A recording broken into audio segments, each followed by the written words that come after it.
Bueno, el gran día ha llegado, Víctor. Estoy muy contento de que estés nuevamente acá en Ecocultura, una casa que muchísimo ayudaste hace muchos años, cuando estabas en CSA.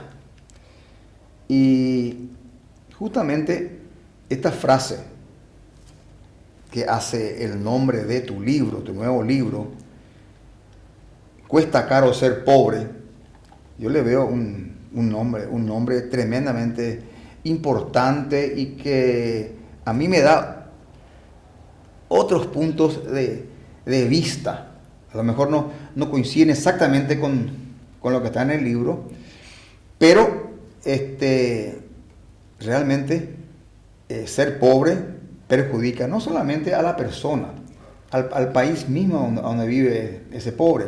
Y me trae recuerdos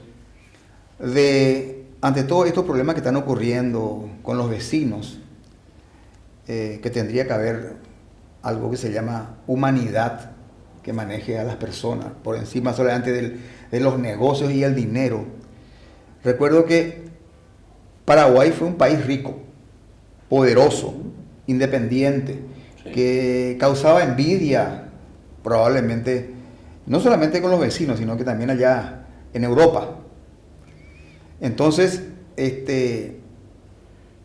país chiquito, peligroso. La gente culta, peligrosa. Entonces Paraguay fue castigado, destruido,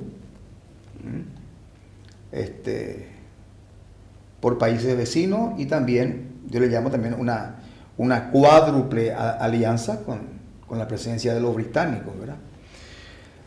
Entonces, ¿cómo se pretende que un país donde renació de las cenizas, quedaron muy poca gente, país pobre, devastado, le costó caro al país? Costó caro ser pobres de vuelta.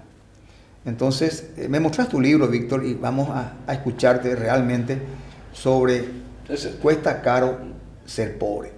Totalmente. Yo empiezo precisamente el libro. En primer lugar, quiero agradecerte por la invitación. Creo que Ecocultura está haciendo un servicio extraordinario, no solamente en el presente, sino en el futuro. Porque todo lo que tenés grabado, todo lo que tenés registrado de la historia de Paraguay, la anterior y la actual, va a servir mucho en el futuro también como una referencia. Es un tesoro inapreciable el que has hecho a pulmón, claro, aquí, sí, y te felicito por eso. Te agradezco. Y justamente sobre este tema tenemos atrás una estatuilla que vamos a hablar sobre eso.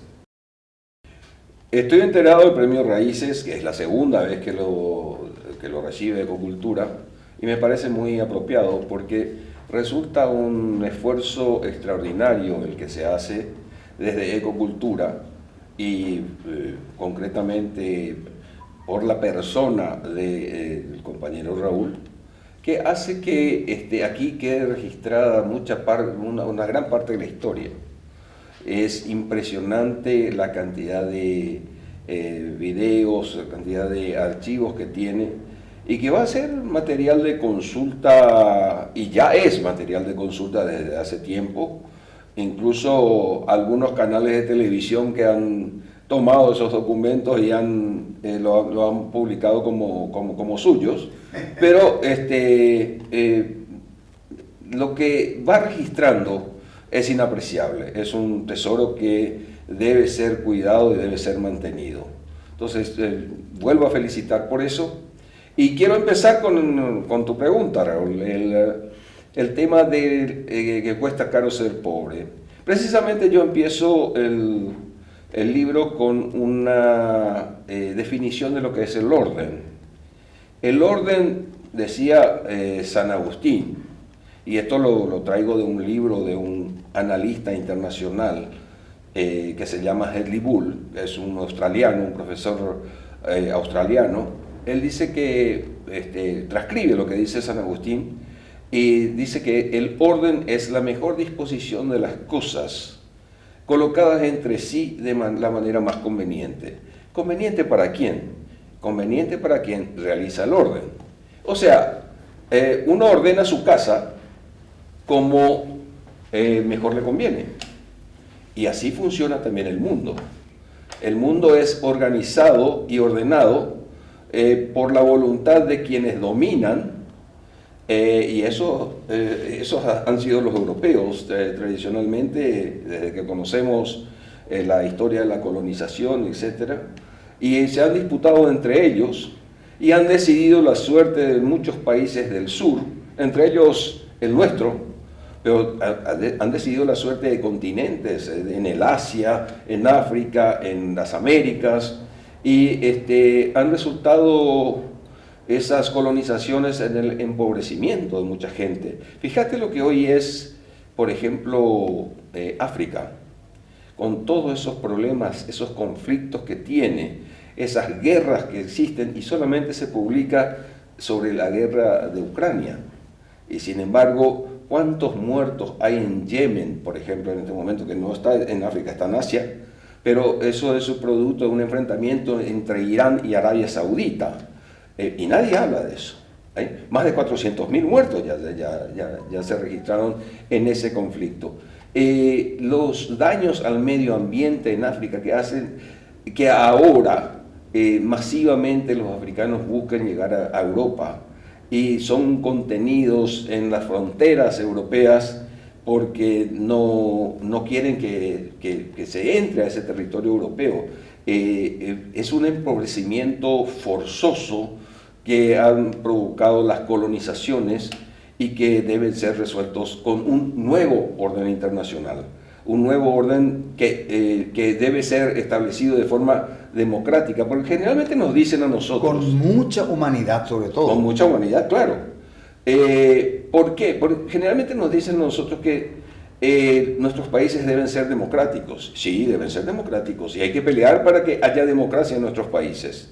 Pero hay una relación que no se toma en cuenta. Nos piden y nos exigen y peleamos para que nuestros países sean democráticos. Y en algunos países hay más éxito que en otros. Hay algunos países que son más democráticos que otros. Pero ¿qué pasa si el mundo no es democrático? Si el orden mundial no es democrático, ¿puede una partecita del mundo o de un todo ser democrática si el todo no es democrático? Entonces, muy difícil, muy difícil. Es muy difícil. Claro. Entonces, nos imponen esas cosas. Me traigo, por ejemplo, yo aprendí este refrán de que cuesta caro ser pobre, lo aprendí en Dinamarca cuando era jovencito.